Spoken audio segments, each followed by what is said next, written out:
තෙරුවන් සරණයි. සම්ප්‍රදායානුකූලව සාමාන්‍යයෙන් හැම බෞද්ධයෙකුටම තියෙනවා අරමුණක් නිවන් දකින්න ඕනි කියලා. මේ සංසාර දුකින් එතර වෙන්න ඕනි කියලා. අපි විශාල දුකක් මේ දැන් භුක්ති විඳිනවා, මේ දුකින් අයින් වෙන්න ඕනි, කෙලෙස් ප්‍රහාණය කරන්න ඕනි කියලා මෙහෙම හැඟීමක් තියෙනවා. එහෙම නැත්නම් ඉන් මෙහා බැලුවොත් ඊළඟ ජීවිතවල සුගතිගාමී වෙන්න ඕනි. සුගති ආත්මයක මං උපදින්න ඕනි. එහෙම අරමුණක් තියෙන්නත් පුළුවන්.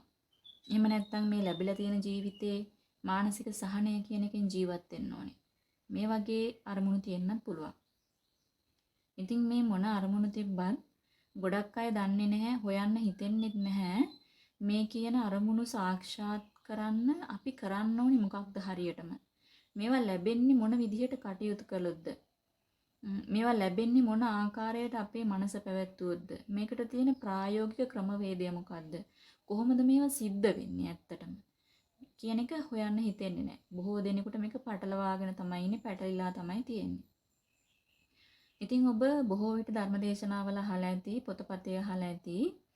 මම මුලින් සඳහන් කරපු අරමුණු කොයික තිබුණත්, ඒ කියන්නේ මේ ජීවිතයේ සැනසීමෙන් ඉන්න කියන අරමුණ තිබුණත්, ඊළඟ ආත්මයේ සුගතියකට යන්න ඕනි කියන අරමුණ තිබුණත්, නිවන් දකින්න ඕනි කියන අරමුණ තිබුණත්, මේ මොකක් තිබුණත් අපි ළඟ ඒකාන්තයෙන්ම ඇති කරගත යුතු ප්‍රධාන ගුණයක් තියෙනවා. මේ ගුණය නැතුව ඔය කියන කිසිම අරමුණක් සාක්ෂාත් වෙන්නේ නැහැ. ඒ තමයි අප්‍රමාදී බව කියන කාරණය. ඔබ අහලා ඇති අප්‍රමාදී වෙන්න, පමා වෙන්න හොඳ නැහැ. අපි අප්‍රමාදය කියන එක ජීවිතයට එකතු කරගත්තොත් තමයි අපිට යහපත සැලසෙන්නේ. මෙහෙම අහලා ඇති අප්‍රමාදය ගැන. හැබැයි ඔබට කවදා හරි හිතිලා තියෙනවද මොකද්ද මේ අප්‍රමාදය කියලා කියන්නේ කියලා හොයලා බලන්න. මේ අප්‍රමාදය Taman තුලින් අත්දකින්නේ මොන විදිහටද? අප්‍රමාදය මම තුල ඇති වුනහම මම කොහොමද ඒක හොයාගන්නේ? මට කොහොමද ඒක දැනෙන්නේ? අප්‍රමාදය කියන එකේ සැබෑ තේරුම මොකද්ද? මේක මෙහෙම හිතන්න, මෙහෙම හොයන්න ඔබට කවදා හරි හිතිලා තියෙනවද? බොහෝ දෙනෙකුට හිතෙන්නේ නැහැ. දේශනාව අහනවා, ඒක එතනින් ඉවරයි. මේක කොහොමද වෙන්නේ කියලා හොයන්න හිතෙන්නේ නැහැ. ඇත්තටම අප්‍රමාදය කියලා කියන්නේ වෙන මොකක්වත් නෙමෙයි, සතිමත් බව කියන කාරණය. සිහිය, සතිය, mindfulness මේ කියන කාරණා වලින් සඳහන් කරන්නේ මේ සතිමත් වීම තමයි. යම් කිසි තැනක අපේ මොහොත සිහියෙන් නම් සතිමත් නම් ඒ කියන්නේ එයා අප්‍රමාදයි. මොකද සතිමත් මනසට තමයි හිත කුසලයට අරන් යන්න පුළුවන් වෙන්නේ. සතිය කියන්නේ කුසල චෛතසිකයක්. බණ පොතේ හැටියට කිව්වොත්. ඉතින් සතිමත් කියන මනස යම් තැනකද එයාගේ මනස සතිමත් නම් එතන අකුසලයක් නැහැ. එයාගේ මනස කුසල අරමුණක තියෙන, කුසලයක තියෙන සතිමත් මොහොතේ ඒක තමයි අප්‍රමාදය. යම් කිසි මොහොතක අපි අසතිමත් නම්, අපි සිහියෙන් නෙමෙයි නම් ඉන්නේ, ඒ කියන්නේ අප්‍රමාදයි. අපි පමාවට වැටිලා ඉන්නේ. එතකොට දැන් සතිය කියන්නේ මොකක්ද, අප්‍රමාදය කියන්නේ මොකක්ද කියන එක දැන් ඔබ ඊළඟට දැනගන්න ඕනේ. දැන් අප්‍රමාදය කියන එකේ තේරුම සතිය, හරිය අපි ඒක දැනගත්තා. දැන් සතිය කියන්නේ මොකක්ද කියලා දැනගන්න එපේ. අපි ඊට කලින් පොඩි කාරණයක් විස්තර කරනවා. ඒ තමයි මේ අර කියන අරමුණු සාක්ෂාත් කරගන්න මේ සතිය කියන එක නම් මෙච්චර වැදගත් වෙන්නේ. මේකට තියෙන මේ වැදගත්කම මොකක්ද? මෙච්චර වැදගත්කමක් තියෙනවා නම් මොකක්ද මේ වැදගත්කම? ඇයි මෙච්චර මේක හේතු වෙන්නේ මේ නිවනට? ඒක මම ඔබට තේරුම් ගන්න එක කාරණයක් මේ වෙලාවේ විස්තර කරනවා. ඔබ අහලා ඇති නිවන් දකින්න සාමාන්‍යයෙන් මම දන්නේ මේක අහලා තියෙනවදවත් කියන්න. ඇත්තටම මේ හිතේ කෙලෙස් කියන එක ප්‍රහාණය වෙන්නේ, මගපල කියන එක සාක්ෂාත් වෙන්නේ හිතේ ඉන්ද්‍රිය ධර්ම සම මට්ටමකට ආපු වෙලාවට තමයි ඒක වෙන්නේ. දැන් ඉන්ද්‍රිය ධර්ම කියන්නේ මොකක්ද කියලා ඔබට මතකද දන්නේ නැහැ. ඉන්ද්‍රිය ධර්ම කියලා කියන්නේ ශ්‍රද්ධාව, වීරිය, සතිය, සමාධිය, ප්‍රඥාව කියන කාරණා පහට තමයි ඉන්ද්‍රිය ධර්ම කියලා කියන්නේ. මේ ඉන්ද්‍රිය ධර්ම සම වුණු මොහොතකට තමයි අපේ මනස ඉහළ මට්ටම් වලට ගමන් කරන්නේ. මනස පරිණාමය වෙන්නේ. මනස දියුණු වෙන්නේ, අධ්‍යාත්මය දියුණු වෙන්නේ, මාර්ගඵල ලැබෙනවා නම් ලැබෙන්නේ, කෙලෙස් ප්‍රහාණයක් වෙනවා නම් ඒක වෙන්නේ මෙන්න මේ ඉන්ද්‍රිය ධර්ම සම වුණු වෙලාවට. මොනවද දැන් මේකේ සම වෙන්න තියෙන්නේ? දැන් පළවෙනි එක තමයි ශ්‍රද්ධා ඉන්ද්‍රිය. පස්වෙනි එක තමයි ප්‍රඥා ඉන්ද්‍රිය. මෙන්න මේ ඉන්ද්‍රිය ධර්ම දෙක සම වෙන්න ඕනේ. ශ්‍රද්ධාවයි ප්‍රඥාවයි සම මට්ටමක තියෙන්න ඕනේ. කොහොමද ඒක වෙන්නේ? දැන් උදාහරණයක් මම කියන්නම්. දැන් කාට හරි ශ්‍රද්ධාව අධික වෙලා ප්‍රඥාව අඩු වුණොත් මොකද්ද වෙන්නේ? යාගේ මනසට, එයාගේ මනසේ මෝඩ ශ්‍රද්ධාව ඇති වෙනවා. මෝඩ ශ්‍රද්ධාවට එයා බර වෙනවා. මෝඩ ශ්‍රද්ධාව කියලා කියන්නේ අනවශ්‍ය තැන්වල පහදින්න පටන් ගන්නවා. ඒ කියන්නේ මේ තමන්ගේ අරමුණ වෙනුවෙන් කිසිම උපකාරයක් නැති තැන්වල අර ශ්‍රද්ධාව අධික නිසා හොයන්නේ බලන්නේ නැහැ. නුවණ කියන එක අඩු නිසා නුවණින් විමසන්න බෑ. ඒ නිසා හුදු පැහැදීම් මාත්‍රයකින් අදහන්න පටන් ගන්නවා. හොයන්න හිතෙන්නේ නැහැ මේක මේ අපේ අරමුණට උදව් වෙනවද? මගේ ළඟ තියෙන මේ අරමුණ සාක්ෂාත් කරන්න මේකෙන් මොන වගේ උදව්වක්ද වෙන්නේ කියලා හොයන්න හිතෙන්නේ නැහැ. ඒ මොකද ප්‍රඥාව අඩුයිනේ. ඒ නිසා එයාලා අනවශ්‍ය විදියට පහදින්න පටන් ගන්නවා. ඒ නිසා එයාලගේ නිවන් මඟ ඇහිරෙනවා. ඒගොල්ලෝ හිතන අරමුණ සාක්ෂාත් වෙන්නේ නැහැ. යම් කිසි වෙලාවක අපේ මනසේ ප්‍රඥාව අධික වෙලා ශ්‍රද්ධාව අඩු වුණොත් මොකද්ද වෙන්නේ? එයාගේ මනස කපටිකමට, කෛරාටික බවට වැටෙනවා. දේවල් සාධාරණීකරණය කරන්න පටන් ගන්නවා. නිදහසට කාරණා කියනවා කියන්නේ. එහෙම නැත්නම් කෙටි ක්‍රම හොයන්න ගන්නවා. වාදයට වැටෙනවා මනස. තර්ක කරන්න වැටෙනවා මනස. අර ශ්‍රද්ධාව නැති නිසා. මේ తত্ত্বය ආපු කෙනාටත් මේ තමන්ගේ අරමුණ සාක්ෂාත් වෙන්නේ නැහැ. ඉතින් ඒ නිසා අපිට හරියටම සමබර මාවතේ යන්න ඕන නම් මේ ශ්‍රද්ධාවයි ප්‍රඥාවයි කියන දේ කරට කර සමාන්තරව ගමන් කරන්න ඕනේ. එතකොට දෙකෙන් එකක්වත් අඩු වැඩි වෙන්නේ නැහැ. දෙකෙන් එකකටවත් වැඩි වෙලා හෝ අඩු වෙලා අපේ මනස ග්‍රහණය කරගන්න හම්බ වෙන්නේ නැහැ. ඒ ප්‍රඥාව විසින් ශ්‍රද්ධාව මේ බැලන්ස් කරගෙන ඉන්නවා. ශ්‍රද්ධාව විසින් ප්‍රඥාව සමබර කරගෙන ඉන්නවා. හරි. ඔය තමයි පළවෙනි යුගලය. ඊළඟට දෙවෙනියට තියෙන වීරිය ඉන්ද්‍රිය, හතරවෙනියට තියෙන සමාධි ඉන්ද්‍රිය. මෙන්න මේ ඉන්ද්‍රිය ධර්ම දෙකත් සම මට්ටමේ තියෙන්න ඕනේ. ඒකෙදිත් යම් කිසි වෙලාවක අපේ මනස අධික වීරියට ලක් වුණොත් මට මේ සංසාරේ මේ දුක විඳින්න බෑ, මම ඉක්මනින් මේක ඉවර කරන්න ඕනි කියලා අධික වීරියකට ආවොත් සමාධිය මනසේ තැම්පත් බව කියන එක අඩු වුණොත් මොකද්ද වෙන්නේ? එයාගේ මනස විසිරෙන්න පටන් ගන්නවා, කැළඹෙන්න පටන් ගන්නවා, නොසන්සුන්තාවයක් ඇති වෙනවා. එතකොටත් එයාට හරියටම එයාගේ මනස නියම කාරණයට එල්ල කරන්න හම්බ වෙන්නේ නැහැ. යම් කිසි වෙලාවක මනසේ සමාධි ඉන්ද්‍රිය කියන එක වැඩි වෙලා වීරිය අඩු වුණොත් වෙන්නේ මොකද්ද? එයාගේ මනස නින්දට වැටෙනවා, නිදිබර වෙනවා, හේබාන ගතියට එනවා. හැකිලෙන්න පටන් ගන්නවා. එතකොටත් එයාගේ මනස නියම කාරණයට එල්ල කරන්න බෑ. ඒ නිසා මේ ඉන්ද්‍රිය ධර්ම දෙක වීරියයි සමාධියයි සම මට්ටමක තියාගෙන තමයි කටයුතු කරන්න ඕනේ. හරි, දැන් මේ සම කරන්න ඕනේ යුගල දෙකක් තියෙනවා. ඒතර මේ මැද්දේ තියෙන සතියට මොකද්ද වෙන්නේ? එයත් එක්ක සම කරන්න කෙනෙක් නැති නිසා එයා අතහරින්න ඕනිද? එයාව නොසලකා හරින්න ඕනිද? ඇයි මේ සතිය කියන එක විතරක් තනි වෙලා මැද්දේ ඉන්නේ? ඔබට මෙහෙම හිතිලා තියනවාද? ඇත්තම කියනවා නම් මතක තියාගන්න මේ සති ඉන්ද්‍රිය කියන එක මේ ඊතුරු හතරට වැඩිය ඉහළ මට්ටමක තියෙන්න ඕනේ. හේතුව තමයි සති ඉන්ද්‍රිය විසින් තමයි ඊතුරු මේ ඉන්ද්‍රිය ධර්ම හතර මේ යුගල දෙක සම කිරීමේ වගකීම තියෙන එයාගේ අතේ. එයා විසින් තමයි මේ ඉන්ද්‍රිය ධර්ම ටික සම කරන්නේ. මොකද සතියට කියන එක සතිය කියන කාරණයට සතිමත් වීම කියන කාරණයට තමයි පේන්නේ ශ්‍රද්ධාව අඩුද වැඩිද, ප්‍රඥාව අඩුද වැඩිද, වීරිය අඩුද වැඩිද, සමාධිය අඩුද වැඩිද, මේවා අඩු වැඩි නම් ඒක සමබර කරන්න මොකද්ද කරන්න ඕනේ? මේ ටික පේන්නේ සතියටයි. සිහියෙන් ඉන්න මනසට තමයි මේ ටික පේන්නේ. ඒ නිසා සතිය මේ ඊතුරු ඉන්ද්‍රිය ධර්ම හතරටම වැඩිය ඉහළ මට්ටමක අපේ මනසේ වැඩ කරන්න ඕනේ. හැබැයි මිනිස්සු මේක දන්නේ නැහැ. මිනිස්සු මුල් තැන දීලා තියෙන සතියටද? නෑ. ඒගොල්ලෝ ශ්‍රද්ධාව පස්සේ දුවන්නේ, වීරිය පස්සේ දුවන්නේ, සමාධිය පස්සේ දුවන්නේ, ප්‍රඥාව පස්සේ දුවන්නේ. සතිය කැලේ. සතිය හැලිලා. හැබැයි අපි මුල් තැන දිය යුතු, අපි වටිනාකම දිය යුතු, අපි මනසේ නිතරම වගේ ඇති කරගන්න උත්සාහ කරගත යුතු මේ සති ඉන්ද්‍රිය අපි අතහැරලා.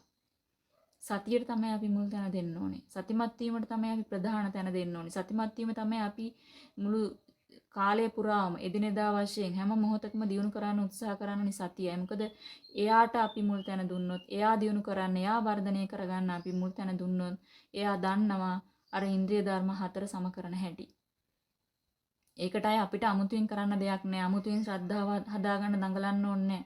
අමුතුවෙන් ප්‍රඥාව හදාගන්න, සමාධිය, වීර්ය හදාගන්න දඟලන්න ඕනේ නෑ. සතියට පුළුවන් මේ දේ කරන්න. හැබැයි මේ විශ්වාසය මිනිසුන්ට ඇත්තෙත් නෑ, මිනිසු දන්නෙත් නෑ. මෙන්න මේ නිසා තමයි සතිමත් වීම කියන එක මෙච්චරම වැදගත් වෙන්නේ. මේ නිසා තමයි සතිමත් වීම කියන එක නිවනට ඉම්මෙහා තියෙන සුගතිගාමී වීමට, මෙලව සැනසීමෙන් ඉන්න මේ කියන කාරණාවලට මෙච්චර උපකාරී වෙන්නේ, මෙච්චර වැදගත් වෙන්නේ. මේ සතිය කියන එක මුල් තැන ගන්නෙ මෙන්න මේ හේතුව නිසා. හරි. දැන් අපි බලමු මේ සතිය කියන්නේ මොකක්ද කියලා. ඇත්තටම සතිය කියලා කියන්නේ මේ මොහොතට අවදි වීම. ඒ කියන්නේ මේ වර්තමානයට අවදි වීම. මේ මොහොත ගැන දැනුවත් වීම කියන එක තමයි සරල අර්ථය. මෙහෙම කිව්වට සමහර විට තේරෙන්නේ නැතුව ඇති. මොකද මේ ශාසනය කියන එක, සතිය කියන එක, අප්‍රමාදය, නිවන මේ කියන මේ අපිට යන්න තියෙන ප්‍රායෝගික මඟ ඊටාම සරලයි. සරල වැඩි හින්දා තමයි මිනිසුන්ට තේරෙන්නේ නැත්තේ. මිනිස්සු මේ දේවල් තුල හොයන්නේ ගැඹුරක්. මිනිස්සු හොයන්නේ ගැඹුරු දේවල්. මිනිස්සු හිතනවා මේ අපිට සාක්ෂාත් කරන්න තියෙන දේ මහා ගැඹුරු අඩියක තියෙන කියලා නෑ. ඉතාලම සරලයි. සරල වැඩි නිසා මිනිසුන්ට තේරෙන්නේ නෑ. ඉතින් මේ වර්තමානයට අවදි වෙනවා කියන එක තමයි සතිය කියන එකේ සරල අදහස. ඉතින් අපි වර්තමානයට අවදි වෙලා නැත්තම් ඒ කියන්නේ අපි ජීවත් වෙන්නේ මත් වෙලා. ඔබ මත්ද්‍රව්‍ය ගන්න අයට දොස් කියනවනේ ඒගොල්ලෝ මත් වෙලා ජීවත් වෙන්නේ ඒගොල්ලෝ මනස විකෘති කර ගන්නවා කියලා. නෑ මේ සතිමත් නැති මිනිස්සයත් මත් වෙලා තමයි ඉන්නේ. එයා සිහියකින් මේ කටයුතු කරන්නේ. එතකොට අර මත්ද්‍රව්‍ය ගත්තාම සිහිය නෑ නේ. ඒ නිසානේ අපි ඒගොල්ලන්ට මත් වෙනවා කියන්නේ. ඒ වගේ තමයි මේ වර්තමානයට අවදි නැති කෙනා මත් වෙලා ඉන්නේ. අසිහියකින් ඉන්නේ. මෙන්න මේ මත්භාවය නිසා වර්තමාන මොහොතේ අවදිය නැති නිසා තමයි මිනිසුන්ට වරදින්නේ. ඒ නිසා තමයි පැටලෙන්නේ. ඒ මත්භාවයෙන් පැටලුණු නිසා තමයි සංසාරය කියන එක නිර්මාණය වෙන්නේ. දුක කියන එක නිර්මාණය වෙන්නේ. දුකට හේතු සැකසෙන්නේ. මේ සියල්ල සිද්ධ වෙන්නේ වර්තමානයට ඔබ අවදි නැති නිසා. ඔබ සතිමත් නැති නිසායි. වෙන කිසිම හේතුවක් හින්දා නෙමෙයි. එතකොට මේක මේ කියන කාරණය මිනිස්සු හරියටම निराවුල් කරගෙන පැටලුම් ඇරලා දන්නේ නැති නිසා සතිමත් වීම කියන එකට පුරුදු වෙනවට වැඩිය ඒගොල්ලෝ මේ අරමුණු සාක්ෂාත් කරන්න తాවකාලික පිළියම් තමයි යොදන්නේ. සතිය කියන එක පැත්තක දාලා ඒගොල්ලෝ වෙන දේවල් කර කර ඒගොල්ලන්ගේ අරමුණු වලට යන්න හිතනවා. මෙලව සැනසීමෙන් ඉන්න හිතනවා. සුගතිගාමී වෙන්න හිතනවා. නිවන සාක්ෂාත් කරන්න හිතනවා. මේ අදාළ මූලික කාරණේ දන්නෙත් නෑ. ඒක නිසා විසි වෙලා ජීවිතෙන් අර වෙන මොනවා හරි తాවකාලිකව කරලා මේව බලාපොරොත්තු වෙනවා. හැබැයි මේ වර්තමානය කියන එක වර්තමාන මොහොත කියන එක මෙච්චර වැදගත් කියලා දන්නේ නැති නිසා මේ වර්තමානයට වටිනාකම දෙනව වෙනුවට මිනිස්සු වටිනාකම දෙන්නේ ඊළඟ මොහොතට. නොපැමිණි ඊළඟ මොහොතට තමයි වටිනාකම දෙන්නේ. නැත්තම් ගෙවිච්ච මොහොතට තමයි වටිනාකම දෙන්නේ. ඉතින් ඔබට තේරෙන වචනෙන් කිව්වොත් අතීතයට සහ අනාගතයට. මිනිසුන්ගේ මනස වැඩ කරන්නේම අතීතයේ හෝ අනාගතයේ ඒ දෙක තමයි වටින්නේ. මේ මොහොත මේ වර්තමාන මොහොත වටින්නේ නැහැ. මේකට මිනිස්සු ඇබ්බැහි වෙලා ඉන්නේ. කියන්නේ මනස තත්ත්ව ආරෝපිත වෙලා ප්‍රෝග්‍රෑම් වෙලා මේ අතීත අනාගතයට මනස දුවන එක. ඒ නිසා ඒගොල්ලන්ට වර්තමානයේ ගිලිහිලා මේක දන්නෙත් නැහනේ. උපද්දව ගන්න වර්තමානයට හිත පවත්ව ගන්න දන්නෙත් නැති නිසා මෙහෙම තමයි මේක වෙන්නේ මොන විදිහටද කියලා දන්නෙත් නැති නිසා අර පුරුදු රටාවට තමයි මනස ගමන් කරන්නේ. ඉතින් ඒ නිසා මේ ගෙවුණු මොහොතට හෝ ඊළඟ මොහොතට හෝ වටිනාකම දීගෙන මේ යන ගමනේදී යම්කිසි කෙනෙකුට තේරුණොත් මේ වර්තමානය තමයි ඊටාම වටිනා මොහොත කියලා. ඇයි මේක වටින්නේ? මොකක් නිසාද මේ වර්තමානය මෙච්චර වටින්නේ? හේතුව වර්තමාන මොහොත විතරයි සජීවී එකම මොහොත. සජීවී එකම මොහොත වර්තමාන මොහොත විතරයි. ධර්මය කියලා එකක් තියෙනවා නම් ඒක පවතින්නේ මේ සජීවී මොහොතේ විතරයි. නිවන කියලා එකක් තියෙනවා නම් ඒක පවතින්නේ මේ සජීවී මොහොතේ විතරයි. ඔබ හොයන සතුටක් සැනසීමක් කියලා එකක් තියෙනවා නම් ඒක පවතින්නේ මේ සජීවී මොහොතේ විතරයි. ගෙවුණු මොහොතත් මැරිලා ඒක සජීවී නෑ. නොපැමිණි ඊළඟ මොහොත තව පැමිණිලා නැති නිසා ඒක සජීවී නෑ. දැන් ඔබට තේරෙන්න ඕනේ වර්තමාන මොහොත කොයිතරම් වටිනවද කියලා. අපිට මේ ඇහෙන් දකින්න පුළුවන්, කනෙන් අහන්න පුළුවන්, කයෙන් ස්පර්ශ කරන්න පුළුවන්, විඳින්න පුළුවන් එකම මොහොතයි තියෙන්නේ. මේ වර්තමාන මොහොත. මේ මොහොත පමණමයි. ඉතින් මේ මොහොතට අවදි වුණොත් තමයි අපිට ජීවිතේ විඳින්න පුළුවන් වෙන්නේ. සතුට සැනසීම අත්දකින්න පුළුවන් වෙන්නේ. මරණය කියන එකට හරියට මුහුණ දෙන්න පුළුවන් වෙන්නේ එතකොටයි. එතකොට තමයි ඊළඟ ආත්ම සුගතියකට යන්නේ. නිවන කියන එක සාක්ෂාත් කරන්න පුළුවන් වෙන්නේ. ධර්මය කියන එක අත්දකින්න පුළුවන් වෙන්නේ මේ වර්තමාන මොහොතට අවදි වුණොත් විතරයි. මොකද සජීවී එතන විතරයි. සජීවී නැති දෙයක අපිට ඇත්තක් හොයන්න බෑනේ. ඇත්ත කියන එකක් තියෙනවා නම් තියෙන්නේ සජීවී වෙලාවට විතරයි. ඉතින් මිනිසුන්ට තේරුණොත් යම්කිසි වෙලාවක මේ තමන් මේ තත්ත්වාරෝපිත වෙලා තමයි මේ ගමනක යන්නේ, හැල්මේ දුවන්නේ. මේ ඇත්ත තියෙන්නේ මෙතන නෙමෙයි කියලා ඔන්න ඔබට පුළුවන් ඊට පස්සේ මේ තත්ත්වාරෝපණය වෙච්ච මනස අයින් කරලා මනස නැවත මනස රීප්‍රෝග්‍රෑම් කරන්න පුළුවන්. ඒ තත්ත්වාරෝපණයෙන් ගලව ගන්න පුළුවන්. ඒකට මේ වැටහීම තියෙන්න ඕනේ. මේ මොකද්ද මේ සතිය කියන්නේ? කොහොමද මේක මෙච්චර වැදගත් වෙන්නේ? මේක කොහොමද අපිට පැටලෙලා තියෙන්නේ කොහෙද? වර්තමානයට අවදි වෙනවා කියන එක කියන්නේ මොකද්ද? ඇයි මෙච්චර වර්තමාන මොහොත වටින්නේ? මේ දේවල් ගැන ඔබට වැටහීමක් තියෙන්න ඕනේ. ඒ නිසා මතක තියාගන්න ලෝකේ වටිනාම කාලයක් කියලා එකක් තියෙනවා නම් වටිනාම මොහොතක් කියලා එකක් තියෙනවා නම් ඒ දැන් මෙතන මේ මොහොත විතරමයි. වටින්නේ මේ මොහොත විතරමයි. වෙන වෙලාවක් නෙමෙයි. ඉතින් මේ වර්තමාන මොහොතට අවදි වීමෙන් තමයි ඔබට නිවන් දකින්න ඕන නම් ඊළඟ ආත්ම සුගතියට යන්න ඕන නම් මේ ජීවිතේ සතුටින් ඉන්න ඕන නම් මේක සිද්ධ වෙන්නේ ඒ වර්තමාන මොහොතට අවදි වීමෙන් විතරයි. ඔබේ මනසේ තියෙන ඒ අරමුණු සාක්ෂාත් කිරීමේ ඒකායන මඟ වර්තමානයට අවදි වීම පමණයි. ඉතින් අපි ඊළඟ වීඩියෝ වලින් කතා කරමු මේ සතිමත් බව කොහොමද ප්‍රායෝගිකව පුහුණු වෙන්නේ කියලා. තෙරුවන් සරණයි.